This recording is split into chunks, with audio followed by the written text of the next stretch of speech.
Good morning student. Last class में हमने बेटा वेक्टर में रिप्रेजेंटेशन सीख लिया था कि 1D में वेक्टर को कैसे रिप्रेजेंट किया जाता है, 2D में रिप्रेजेंट कैसे करते हैं और 3D में कैसे रिप्रेजेंट किया जाता है। छोटा सा एक टॉपिक हमने डिस्कस किया था, vector representation in Cartesian coordinate system, जिसमें वन डायमेंशनल केवल एक ही डायरेक्शन में, या तो मैं x एक्स में रिप्रेजेंट करें उसको y एक्स में रिप्रेजेंट करें या z एक्स में। 2D के अंदर xy प्लेन, yz प्लेन या z एक्स प्लेन में, और 3D में हम जैसे हवा या एयर के अंदर उसको रिप्रेजेंट करें, मतलब जिसमें तीनों कोऑर्डिनेट आ जाते हैं x y और z। तो इस सिचुएशन में हमने रिप्रेजेंटेशन सीख लिया था। और हम ये भी जानते हैं कि अगर किसी वेक्टर क्वांटिटी को x एक्सिस में दिखाना है तो उसकी डायरेक्शन i कैप से दिखाते हैं, y एक्सिस में दिखाना है तो उसकी डायरेक्शन को j कैप से दिखाते हैं, और z में k कैप से, और इसके ऑपोजिट होती है तो नेगेटिव लग जाते हैं, -i -j -k। आज हम पढ़ेंगे बेटा कॉम्बिनेशन ऑफ वेक्टर। आज हम पढ़ेंगे बेटा कॉम्बिनेशन ऑफ वेक्टर।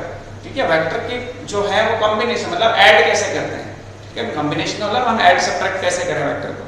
तो उसके दो मेथड होते हैं बेटा, एक तो ग्राफिकल मेथड होता है, एक मैथमेटिकल मेथड होता है। ग्राफिकल मेथड में हम कुछ लॉ पढ़ते हैं, जैसे ट्रायंगल लॉ पढ़ेंगे, पैरेललोग्राम लॉ पढ़ेंगे और पॉलीगन लॉ पढ़ेंगे, तीन लॉ पढ़ेंगे। ठीक है, तो अब उसमें हम सबसे पहले डिस्कस कर रहे हैं ट्रायंगल लॉ। बहुत इजी लॉ है, मैं स्टेटमेंट बाद में बताता हूं, पहले इसको एक्सप्लेन करता हूं। ट्रायंगल लॉ क्या कहता है, इसका मतलब इसका रिलेशन जो है ट्रायंगल से। ठीक है ना, वेक्टर एडिशन का रिलेशन ट्रायंगल से। सपोज आपके पास दो वेक्टर है, if you have two vector a vector and b vector. आपके पास दो वेक्टर है, if we have two vector quantities, two vector a vector and b vector, if we have two vector a vector and b vector, we have to combine both vectors। हमें इन दोनों को combine करना है, मतलब हमें इन दोनों को ऐड करना है। a vector plus b vector का कॉन्सेप्ट देखना है, वो कैसे होगा। ठीक है, हमें क्या करना है, इन दोनों को कंबाइन करना है, हमें इनका कॉम्बिनेशन सीखना है।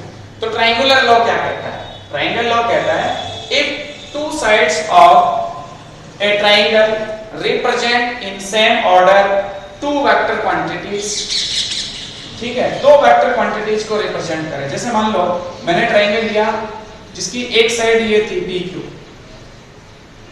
ये PQ साइड A वेक्टर को रिप्रेजेंट कर रही है इस डायरेक्शन में, और उसके बाद नेक्स्ट जो साइड है PQ, इसको मैं R से डिनोट करूंगा। QR जो है वो B वेक्टर को रिप्रेजेंट कर रही है। ध्यान से देखा जाए तो ये दोनों साइड सेम ऑर्डर में, इन दोनों ये जो साइड है वो सेम ऑर्डर में दो वेक्टर को रिप्रेजेंट कर रही है, A vector and B vector को, with magnitude and direction. A vector का मैग्नीट्यूड आपसे पूछे तो A लिखोगे, B वेक्टर का मैग्नीट्यूड पूछे तो B लिखोगे। वेक्टर A की डायरेक्शन P2Q, वेक्टर B की डायरेक्शन Q2R। ठीक है, तो तीसरी जो साइड है बेटा, तीसरी जो साइड है ट्रायंगल की, वो ऑपोजिट ऑर्डर में इन दोनों के सम के इक्वल होती है। तो तीसरी साइड जो है वो तीसरे वेक्टर को रिप्रेजेंट करेगी, C वेक्टर को, इन दोनों के ऑपोजिट ऑर्डर में, इन दोनों के ऑपोजिट ऑर्डर में तीसरी साइड PR जो है वो C वेक्टर को रिप्रेजेंट कर रही है, और वो इन दोनों का सम होगी। मतलब लॉ कहता है C vector equals to A vector plus B vector. देखो ट्रायंगल लॉ बहुत इजी है, कॉन्सेप्चुअली इसको सीखो। If two sides of a triangle, if two sides of a triangle represent two vector A vector and B vector in same order, then the third side represent C another vector in opposite direction, that is sum of two vector।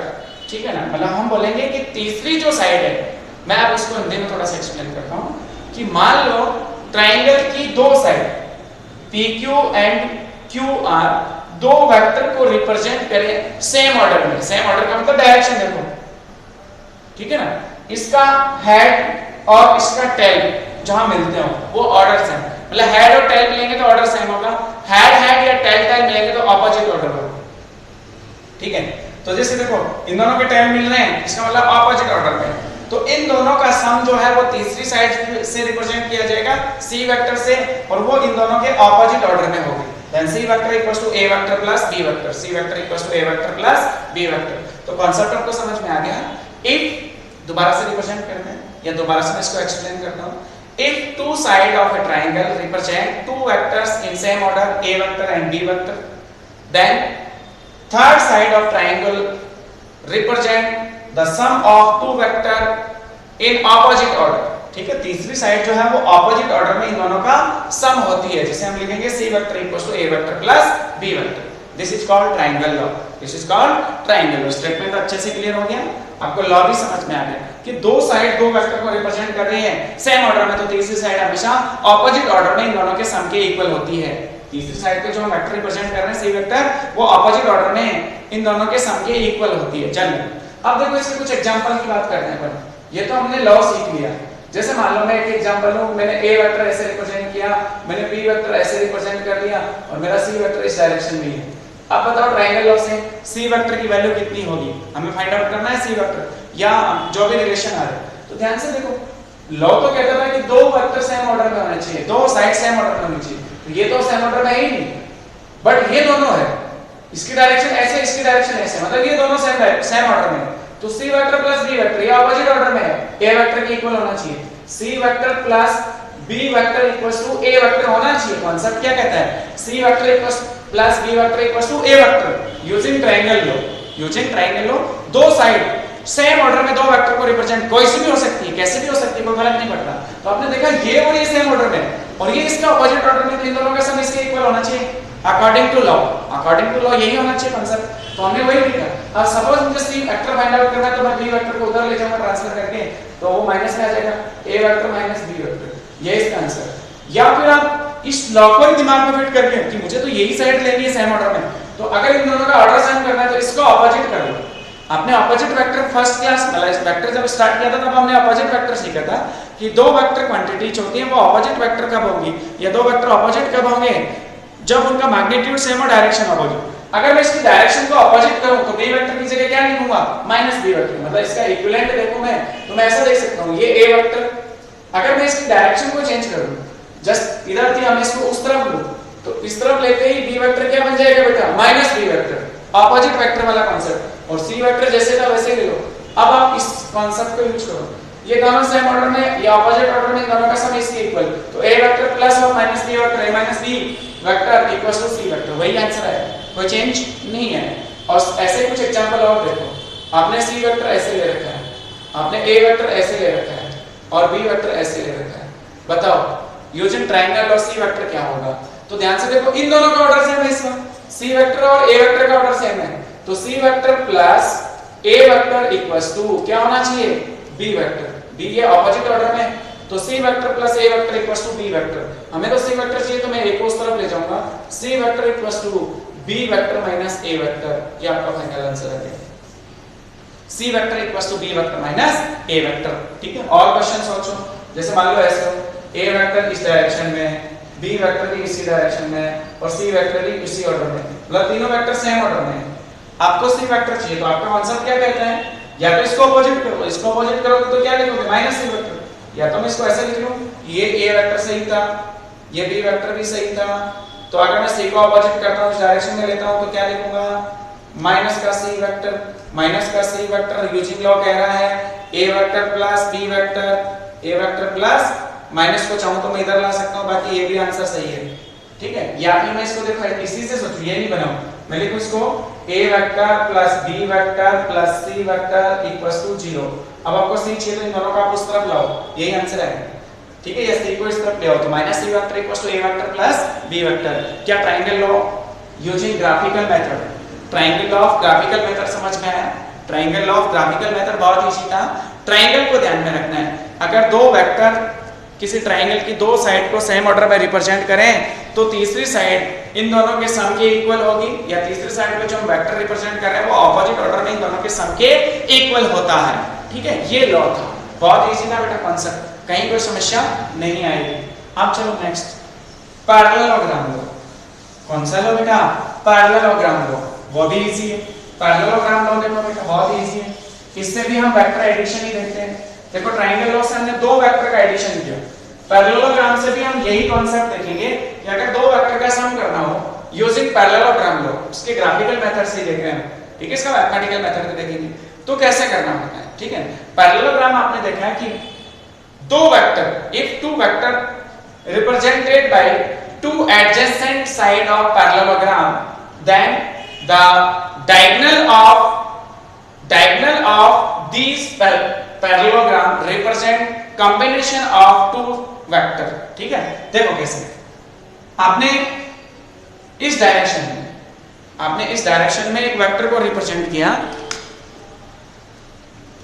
मान लो ये A B side थी आपकी और इसमें आपने P vector को represent किया। General उल्टा कुछ भी मान लेते हैं, कोई भी वेक्टर क्वांटिटी ले लीजिए, जैसे पी वेक्टर को रिप्रेजेंट किया ए बी डायरेक्शन में ऐसे। ठीक है, और मुझे पहले पैरेललोग्राम सोचना है। दूसरा मेथड था पैरेललोग्राम।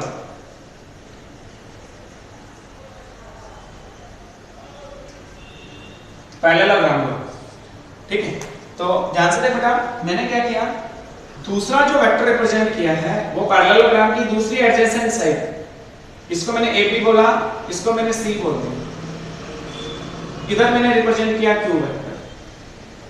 क्या ये किसी पैरेललोग्राम की टू एडजेसेंट साइड हो सकती है? बिल्कुल एडजेसेंट साइड ही तो है, इस पॉइंट से निकल के दो साइड। तो जो इन दोनों का रिजल्टिंग वेक्टर है P वेक्टर और Q वेक्टर का, वो इस डायगोनल के अक्रॉस होगा। और अब आप इस पैरेललोग्राम को भी कंप्लीट कर सकते हो ऐसे इस डायरेक्शन में, जिसको मैं R वेक्टर से डिनोट करूंगा। और मेरा R वेक्टर होगा बेटा P vector plus Q vector. दोबारा से सीखो, इसको A बोला, इसको B, इसको C, इसको आप D बोल दो। क्या ये आपका एक पैरेललोग्राम है? ABCD एक पैरेललोग्राम है। इसकी two adjacent side two vector को रिप्रेजेंट कर रही है, P वेक्टर और Q वेक्टर को ऑपोजिट ऑर्डर में। देखो एक इधर है, दूसरा इधर है। ठीक है ना, सेम ऑर्डर नहीं है। ठीक है, दोनों के क्या मिल रहे हैं? टेल। अब इन दोनों का रिजल्टिंग वेक्टर निकालना है, इन दोनों का कॉम्बिनेशन बताना है। तो इन दोनों का कॉम्बिनेशन होगा R वेक्टर, जो कि इस पॉइंट से जो डायगोनल निकल रहा है, इस डायगोनल के अक्रॉस होगा R वेक्टर। तो R vector equals to P vector plus Q vector. Concept समझ में आया? If two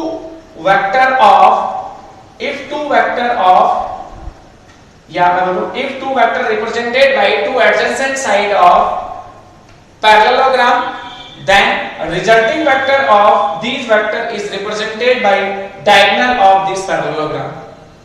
ठीक है, और उसको हम लिखेंगे R vector equals to P vector plus Q vector. चलो आपको यहां से ये तो समझ में आ गया। पैरेललोग्राम लॉ का कांसेप्ट क्या होता है? आमने सामने वाली साइड इक्वल होती है।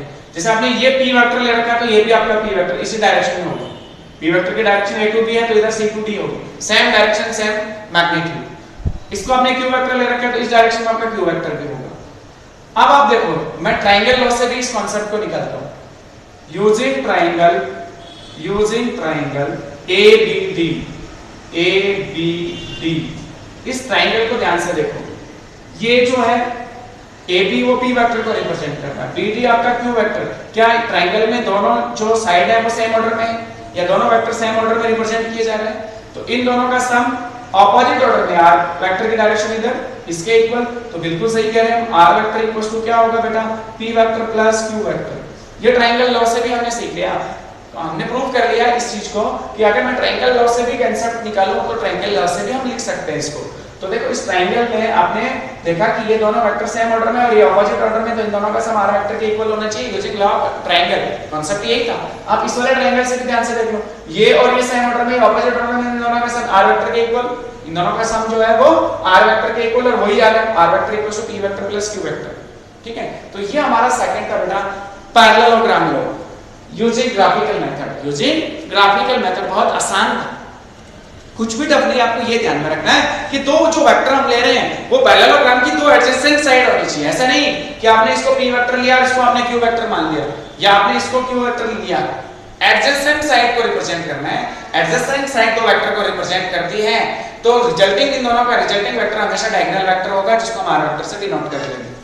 क्लियर हो गया? बहुत अच्छे से क्लियर हो गया होगा सेकंड लॉ। अब बेटा आज हम तीसरे लॉ की बात करें, पॉलीगन लॉ। पहले जो दो लॉ पढ़े हमने, ट्रायंगल लॉ और पैरेललोग्राम लॉ, इन दोनों में हमने देखा कि केवल दो वेक्टर का एडिशन किया, केवल दो वेक्टर क्वांटिटीज थी अपने पास, उनका एडिशन किया। तो कुछ इस टाइप का कांसेप्ट है। अगर मान लो मेरे पास दो से ज्यादा वेक्टर को ऐड करना हो, तो उसके लिए पॉलीगन लॉ काम में लिया जाता है बेटा। उसके लिए कौन सा लॉ काम में लिया जाता है? Polygon law. बहुत इजी है। तीसरा लॉ जो है वो है पॉलीगन लॉ। देखो उसको ध्यान से, पॉलीगन लॉ क्या कहता है? अकॉर्डिंग टू पॉलीगन लॉ, तीसरा जो है हमारा पॉलीगन लॉ।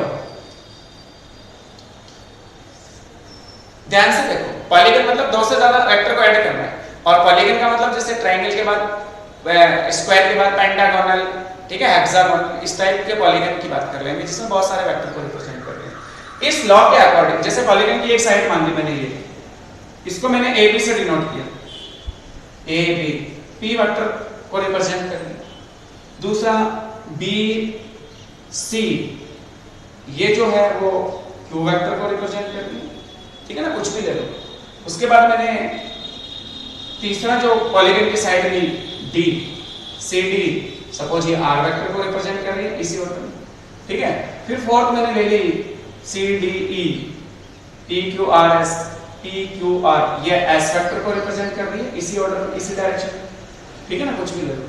फिर मैंने इस पॉलीगन को क्लोज कर दिया, पॉलीगन को मैंने क्या कर दिया, क्लोज। ये पी वेक्टर, ये क्यू वेक्टर, ये आर वेक्टर, ये एस वेक्टर, इसको मैं टी वेक्टर से रिप्रेजेंट कर दूं, कुछ भी मान लो, कोई फर्क नहीं पड़ता, कुछ भी हो सकता है। तो इसका जो ऑर्डर है ना, मैंने ऑपोजिट रखा, इसका ऑपोजिट क्या लेना है, ऑपोजिट। तो according to polygon law, if हम देखें कि पॉलीगन की साइड अलग अलग वेक्टर को सेम ऑर्डर में रिप्रेजेंट करती है, P vector, Q vector, R vector, S vector, ये सब सेम ऑर्डर में है। तो जो पॉलीगन को क्लोज करने वाला साइड है, जो पॉलीगन को क्लोज करने वाली साइड है, वो ऑपोजिट ऑर्डर में इन सब का सम होती है। Means T vector equals to P vector plus Q vector plus R vector plus S vector, ये आंसर आना चाहिए अकॉर्डिंग टू पॉलीगन लॉ। अगर पॉलीगन की डिफरेंट साइड जो है डिफरेंट वेक्टर को सेम ऑर्डर में रिप्रेजेंट करें, तो पॉलीगन को क्लोज करने वाली जो साइड है वो ऑपोजिट ऑर्डर में इन सबके सम के इक्वल होगी, वो ऑपोजिट ऑर्डर में इन सबके सम के इक्वल होगी। देखो मैं इस चीज को प्रूव भी कर लेता हूं, ध्यान से देखो, केवल इन दोनों साइड को देखो, दो वेक्टर सेम ऑर्डर में, पी वेक्टर क्यू वेक्टर, अगर मैं इसको मिला दूं, एक ट्रायंगल बना दूं, तो इन दोनों का सम ऑपोजिट ऑर्डर में होना चाहिए, और वो कितना होगा, P vector plus Q vector, P vector plus Q vector according to triangle law. फिर ध्यान से देखो, इन दोनों का काम खत्म हो गया। अब इस साइड को लो और इस साइड को लो, ये वाली साइड और ये वाली साइड सेम ऑर्डर में, तो इनको क्लोज करने वाली तीसरी जो साइड है वो ऑपोजिट ऑर्डर में इन दोनों के सम के इक्वल होगी, p plus q plus r vector. अब ध्यान से देखो इस ट्रायंगल को, इस साइड को इस साइड को, ये सेम ऑर्डर में है, तो ये क्लोज करने वाली जो साइड है t वेक्टर, वो इन दोनों के सम के इक्वल, और वही आया p vector plus q vector plus r vector plus s vector. This is called polygon law, ठीक है ना, बहुत इजी कॉन्सेप्ट है। पॉलीगन लॉ से हमें दो से ज्यादा वेक्टर को ऐड करना हो तो ये लॉ काम में लिया जा सकता है, और भी हो सकते हैं वेक्टर, आगे और भी साइड हो सकती है। पॉलीगन मतलब मैनी, बहुत सारी साइड हम इसमें कनेक्ट कर सकते हैं। पॉलीगन मतलब क्या होता है बेटा, मैनी, ठीक है ना, मैनी लॉ मतलब मैनी साइड्स या मैनी वेक्टर्स को ऐड करना हो तो पॉलीगन लॉ काम में लिया जाता है। आसान है, इजी है, ज्यादा काम नहीं आता पॉलीगन लॉ, ज्यादा हमारे दो ही लॉ काम आएंगे, ट्रायंगल लॉ और पैरेललोग्राम लॉ। ये हमारा ग्राफिकल मेथड था बेटा, ये कौन सा मेथड था, ग्राफिकल मेथड से हमने ये कॉन्सेप्ट सीख लिया। अब देखो मैं एक जनरल एग्जांपल की बात करूं, जो लास्ट क्लास में हमने डिस्कस किया था कि वेक्टर को हम 2D में रिप्रेजेंट करना सीख गए, 3D में रिप्रेजेंट करना सीख गए, 1D में रिप्रेजेंट करना सीख गए। कई बार जो वेक्टर है ना वो कंपोनेंट की फॉर्म में, कंपोनेंट की फॉर्म में, जैसे लास्ट क्लास में हमने लिखा था कि 2D में हमने xi cap plus yj cap लिखा, मैंने xy की कुछ वैल्यू मान ली कि suppose 5i cap plus 6j cap, A vector ऐसे है। मान लो कोई दूसरा वेक्टर भी ऐसे रिप्रेजेंट किया है, 3i cap plus 5j cap, मुझे इन दोनों का टोटल करना है, मुझे इन दोनों का ऐड करना है, एडिशन ऑफ टू वेक्टर, उसी को तो हम कॉम्बिनेशन बोल रहे हैं। तो उसमें आपको फिर ये लॉ पे जाने की जरूरत नहीं है, इसमें फिर आपको लॉ के तरह नहीं देखना। अगर सिंपल बात हो रही है, दो वेक्टर क्वांटिटीज है, A vector and B vector, component के फॉर्म में, इसे हम कंपोनेंट फॉर्म बोलते हैं, जिसमें i j के कंपोनेंट होते हैं, i j k के कंपोनेंट हो सकते हैं।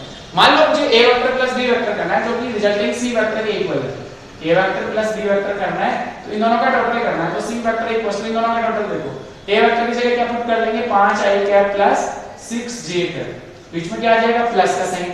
अब मुझे इन दोनों का b वेक्टर की वैल्यू है 3i cap plus 5j cap, मुझे ऐड करना है, then c vector equals to, देखो हमेशा याद रखना, i में i को कंपोनेंट ऐड करना, j में j का कंपोनेंट ऐड करना और c में c का कंपोनेंट, और अगर सब्ट्रैक्ट करना है तो भी ऐसे ही करना है, i में i का कंपोनेंट सब्ट्रैक्ट होगा, j में j का होगा और k में k का होगा। तो ध्यान से देखो 5i cap plus 3j cap, यहाँ i का कंपोनेंट 5 है, यहाँ पे i का कंपोनेंट 3 है, 5 plus 3 with direction 8i cap plus यहाँ 6j कैप प्लस यहाँ 5j, 6 प्लस 5 11j कैप, ये आंसर है, ठीक है ना। ऐसा नहीं i में j का कंपोनेंट ऐड कर दिया, j में i का कंपोनेंट, उल्टा मत कर देना, addition subtraction in terms of component अगर पूछे तो कंपोनेंट में ध्यान रखना, आई में आई का कंपोनेंट ऐड सब्ट्रैक्ट करना है, जे में जे का और के में के का। अब देखो जैसे मान लो मुझे सब्ट्रैक्ट करना था, मुझे ए वेक्टर माइनस बी वेक्टर चाहिए था, मुझे ए वेक्टर माइनस बी वेक्टर, जिसको मैंने सी वेक्टर ही बोला, ये सॉल्व करना है। तो मैं क्या करूंगा बेटा, सी वेक्टर फाइंड आउट करने के लिए वही कॉन्सेप्ट यूज करूंगा, ठीक है ना। तो सी वेक्टर इक्वल्स टू, मेरे पास ए वेक्टर की वैल्यू वही है 5i cap minus sorry plus 6j cap minus B vector की वैल्यू आपके पास है 3i cap plus 5j cap. अब आप उसको सब्ट्रैक्ट करोगे, इसमें से इसको सब्ट्रैक्ट करना है तो i में से i का कंपोनेंट माइनस होगा, j में से j का कंपोनेंट माइनस होगा। यहाँ i का कंपोनेंट 5, यहाँ i का कंपोनेंट 3, 5 में से 3 माइनस करेंगे 2i कैप, यहाँ j का कंपोनेंट 6, यहाँ j का कंपोनेंट 5, 6 माइनस 5 1, तो प्लस 1 into j कैप, 1 देखो चाहे मत देखो, ये आपका आंसर आ गया, ठीक है। तो इन टर्म्स ऑफ कंपोनेंट आपको कॉम्बिनेशन देखना हो तो ध्यान रखना i में i का कंपोनेंट ऐड सब्ट्रैक्ट करना है, j में j का करना है, k में k का करना है। तो आज हमने बेटा तीनों लॉ कर लिए using graphical method, triangle law, parallelogram law and polygon law. उसके बाद हमने इन टर्म्स ऑफ कंपोनेंट वेक्टर का कॉम्बिनेशन कैसे करते हैं वो भी एक एग्जांपल के साथ सीख लिया। नेक्स्ट क्लास में हम combination of vector using parallelogram law या मैथमेटिकल मेथड करेंगे, उसका मैथमेटिकल मेथड भी होता है वो हम डिस्कस करेंगे। Thank you.